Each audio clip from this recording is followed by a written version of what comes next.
দৈত্যের মতো ঘর ঘর আওয়াজ তুলে ফসলি জমির বুক এফোর ওফোর করে ভরে উঠছে যে ট্রলি তার গন্তব্য পাশের ইটভাটায়। পাট, পেঁয়াজ, চৈতালি ফলানো এই মাটি পুড়ছে, সেখানেই পুড়ছে কৃষকের কপালও। আলফাডাঙ্গার দৈন্যতায় পড়া কৃষক হেমন্ত বিশ্বাসের কণ্ঠে অনুতাপ। কেন তিনি তার ফসলি জমির মাটি শেষ পর্যন্ত বেচতে রাজি হয়েছিলেন। 3 ফাড়ি বাঁধতে দেবে আর আমাদের ধরেন এই 65 গাড়ি মাটি দেবে আমার নিজের জায়গা ভরা যায়নি এই আর টাকা নেই। এভাবে সংসারের টানাপোড়েনের চাপে পড়ে কিংবা নিতান্তই প্রলোভনে উজাড় হয়ে যাচ্ছে একরের পর একর ফসলি জমি। কৃষি অফিসের এক হিসেব বলছে, বোয়ালখালী, আলফাডাঙ্গা, সাতলা ও নগরকান্দা, ফরিদপুর জেলার এই 5 উপজেলায় ফসলি জমির পরিমাণ 59,120 হেক্টর, যেখানে প্রতি বছর অন্তত 800 একর করে জমির মাটি তুলে নেবার কারণে উর্বরতা হারাচ্ছে। উজাড়ের এই হার চলতে থাকে আগামী 15 বছর পর এই 4 উপজেলা উর্বরতা শূন্য হবে বলে শঙ্কা করছেন সংশ্লিষ্টরা। আমাদের এলাকার জমি যদি কমে যেত আমাদের ক্ষতি না, আমরা যারা দিনমজুর কাম করে খাই, ফসল যদি কমে যাবে না, জমি ক্ষতি হয়ে গেলে ফসল তো কমে যাচ্ছে। জমি যদি না থাকে তাহলে তো সবারই অবস্থা খারাপ। জমিটা কমিয়ে গেল যাওয়ার পরে দেখছো ওই জমিতে তো আর ফসল হবে না, তখন তো আমার এখানে না খেয়ে সমস্যা হবে। এখন এই যে মাটিটা আছে, লেগে আছে মাটিটা, এইটা যখন নরম হয়ে যায় আর কি, গাড়ি যখন ব্রেক ধরে বা একটু স্লো করে দেখলে গাড়ির চাকা স্লিপ করে খাদে চলে যায়, অ্যাক্সিডেন্টই বেশি আর কি, এটি সমস্যা আর কি।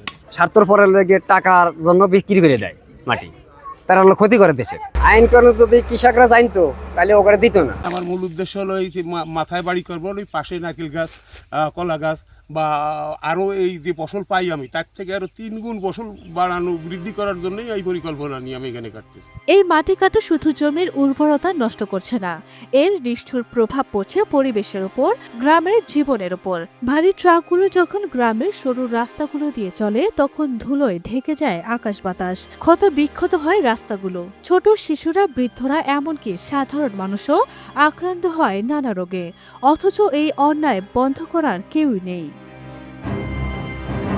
এই ঈদে জামা জুতো অ্যাক্সেসরিজের ডিসকাউন্ট। কিন্তু এর সমাধান কি? 2013 সালের ইট প্রস্তুত ও ভাটা স্থাপন আইন অনুযায়ী কৃষি জমির মাটি ইট ভাটায় ব্যবহার সম্পূর্ণ নিষিদ্ধ ছিল, কিন্তু এর প্রয়োগের বাস্তবতা কি? আমাদের হলো উৎপাদন বাড়াতে হবে, এবং এই উৎপাদন বাড়াতে হলে আমাদের এই কৃষি ভূমিটাকে রক্ষা করতে হবে। কৃষি ভূমিটা রক্ষা না করলে কিন্তু আমাদের এই উৎপাদন বাড়াতে পারবো না। এবং এই কৃষিভূমি রক্ষা করার জন্য শুধুমাত্র প্রশাসন দিয়েই হবে না, আমাদের যারা আমাদের বিভিন্ন অঞ্চলে, বিভিন্ন এলাকায়, বিভিন্ন গ্রামে, ইউনিয়নে, ওয়ার্ডে যে সমস্ত বিভিন্ন নেতৃত্ব রয়েছে, রাজনৈতিক নেতৃত্ব রয়েছে, সামাজিক নেতৃত্ব রয়েছে, বিভিন্ন গ্রামের মোড়লরা আছে, বিভিন্ন গ্রামের ধর্মীয় নেতারা আছে, সবার মাধ্যমে সবাইকে মোটিভেশন করতে হবে যেন কোনো অবস্থাতেই আমাদের এই কৃষি যে ভূমিটা এটার যেন অপব্যবহার না হয়। এর নির্মম সত্য হলো আইন আর প্রশাসনের চোখের সামনে এই নিষ্ঠুর খেলা চলছে, কারণ এর পেছনে আছে ক্ষমতার প্রভাব আর রাজনৈতিক শক্তি। শেষ অবধি প্রান্তিক এসব কৃষকদের বাঁচাতে মাঠ প্রশাসন কার্যকারী কোনো পদক্ষেপ নেয় কিনা সেটাই দেখার বিষয়।